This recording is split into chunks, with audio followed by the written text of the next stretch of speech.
मध्य प्रदेश में आवारा मवेशियों की समस्या दिन प्रतिदिन बढ़ती चली जा रही है, जिसको लेकर अंतर्राष्ट्रीय हिंदू परिषद, राष्ट्रीय बजरंग दल के संभागीय संगठन मंत्री सुनील मिश्रा के द्वारा प्रेस कॉन्फ्रेंस का आयोजन कर प्रशासन को कड़ी चेतावनी दी गई है।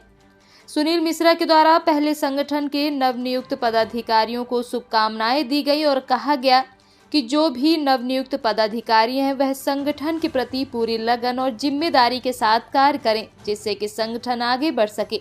वहीं आवारा मवेशियों की समस्या को लेकर श्री मिश्रा ने कहा कि आए दिन सड़क पर आवारा मवेशी होने के कारण सड़क दुर्घटनाएं बढ़ रही हैं, लेकिन प्रशासन के द्वारा कोई ठोस कदम नहीं उठाया जा रहा है। वह पूर्व में आवारा मवेशी की समस्या को लेकर ज्ञापन भी दे चुके हैं, लेकिन अभी तक प्रशासन के द्वारा सुनवाई नहीं की गई। अगर जल्द से जल्द प्रशासन इन बातों पर अमल नहीं करता और बात को अनसुना करता है और आवारा मवेशियों की समस्याओं पर रोक नहीं लगता, तो वह जल्द ही उग्र आंदोलन करेंगे। इसकी संपूर्ण जवाबदारी शासन और प्रशासन की होगी। आपको बता दें कि आवारा मवेशियों के कारण किसानों की खेती को भी नुकसान पहुंच रहा है। आज मैं प्रेस कॉन्फ्रेंस के माध्यम से कुछ हमारी नई नियुक्तियाँ हुई हैं। हमारी कल 24 तारीख की प्रांतीय बैठक थी जबलपुर में, आदरणीय बेटू भाई चंदेल भाई साहब के माध्यम से। हमारे क्षेत्र के श्री दूधनाथ शर्मा जी जो मऊगंज उपाध्यक्ष बनाए गए आरबीडी के बजरंग दल के, राष्ट्रीय बजरंग दल, श्रीकांत पांडे जी मऊगंज ब्लॉक उपाध्यक्ष बनाए गए आरबीडी के, और आदरणीय ज्ञानंद कुमार कुशवाहा जी मऊगंज मंत्री बनाए गए राष्ट्रीय बजरंग दल के। मैं इन सभी को बहुत बहुत बधाई देता हूं, बहुत बहुत शुभकामनाएं देता हूं और आशा करता हूं कि हमारे संगठन के जो दायित्व का इनका काम दिया गया है, ये दायित्व को अच्छी तरीके से दायित्व का निर्वहन करेंगे। दूसरा मुद्दा मेरा ये है, आज से मैं 8-9 महीने या साल भर पहले भी मैं एक मुद्दा उठाया था गौ माताओं के पक्ष पर कि हर गांव में गौशाला हो, जहां गौशाला है तहां गौ माताओं की सेवा हो। जो सिस्टम सरकार का बना हुआ है उस सरकार का पूरा गौ माताओं का सिस्टम को पालन करे। लेकिन मैं जहां तक देख पा रहा हूं, मेरे इतनी चेतावनी देने के बाद भी आज भी वही सिस्टम चल रहा है जो सिस्टम पहले था। गौशाला नाम का खुला हुआ है, उसमें गौ माताएँ नहीं हैं। जो गौ माताएँ हैं तो गौशाला के अंदर नहीं है।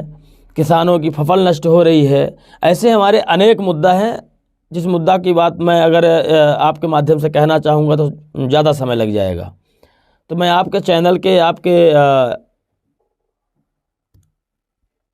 मीडिया के माध्यम से, आप लोगों के माध्यम से मैं सरकार को या यहाँ के जितने भी हमारे पदाधिकारी हैं, इन सब को चेतावनी देना चाहता हूँ कि मुझे मजबूर मत किया जाए कि मैं फिर उग्र आंदोलन के लिए मैं अग्रसित हूँ और मुझे फिर से कोई ठोस कदम उठाना पड़े। इसके पहले गौ माताओं को, जो गौ माताओं को गौशाला खुला हुआ है वहाँ गौ माताओं को लिया जाए। दूसरी चीज़, मैं एक बार फिर इसका जिक्र करना चाहता हूँ। जब कोई गौ माता रोड में, नेशनल हाईवे में ख़त्म होती थी तो ये इनके माध्यम से, एमपीआरडीसी के माध्यम से उन गौ माताओं को लेकर और सीधे एक खाई बनी हुई थी वहाँ पे फेंका जाता था, जिसका मैंने विरोध किया। कुछ दिन उन लोगों ने कहाँ ले गया मुझे ये पता नहीं चली, लेकिन फिर से वही सिस्टम वो दोहरा रहे हैं, फिर से वही गलतियां दोहरा रहे हैं। तो इसका मतलब ये है कि हमारी बात को नज़रअंदाज किया जा रहा है। तो मैं इसका ज्ञापन एसडीएम साहब को मैं पहले भी दिया था। तो मैं आप लोगों के माध्यम से बस इतना कहना चाहता हूँ कि मैं फिर से, अगर गौ माताओं के पक्ष पर, अगर गौ माताओं की अनादर होता है, अपने सनातन धर्म का अनादर होता है, क्योंकि भी हाल में ही आप देखे थे कि एक व्यक्ति के माध्यम से अम्बेडकर जी के पैरों में हमारे हनुमान जी जो है तो माला अर्पण कर रहे हैं। ऐसे जैसे विचारधाराओं के लोगों का मैं चाहता हूं कि पहली बात तो बहिष्कार हो। अगर बहिष्कार नहीं होता है तो इनके ऊपर कड़ी से कड़ी कानूनी कार्रवाई हो।